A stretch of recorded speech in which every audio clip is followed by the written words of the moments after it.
Salam Media Sriwijaya. Kecelakaan melibatkan satu sepeda motor dan satu mobil yang melintas di Jalan Nurdin Panji Palembang, Rabu, tanggal 13 Juli tahun 2022 pagi. Kecelakaan itu terjadi tepat di putaran pertama dari lampu merah arah Kenten Laut, di mana peristiwa itu terekam jelas dari kamera CCTV showroom mobil Wei Sulam Mobilindo yang berada tepat di depan kejadian. Rekaman tersebut juga viral dan beredar dari Instagram maupun berbagai grup WhatsApp.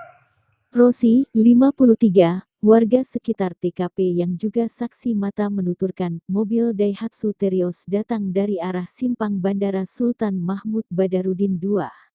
Sedangkan pengendara sepeda motor itu datang dari arah simpang Kenten Laut hendak putar arah. Kejadian itu terjadi sekira pukul 6.30 waktu Indonesia Barat. Waktu itu saya lagi di rumah terus dengar suara tabrakan keras, langsung saya keluar. Saya lihat ada yang kecelakaan, satu mobil Daihatsu putih sudah sama pengendara motor, jelasnya.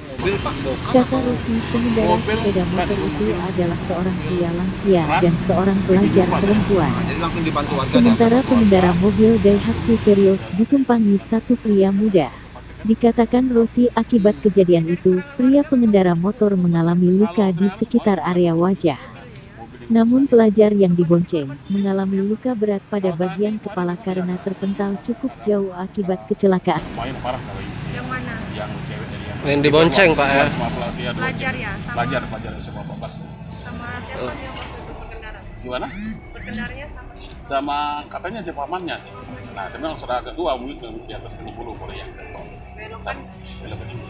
Dari arah seberang itu arah mana? Dia katanya mungkin rumahnya di Sukamaju. Oh. Mau informasi itu. Pak,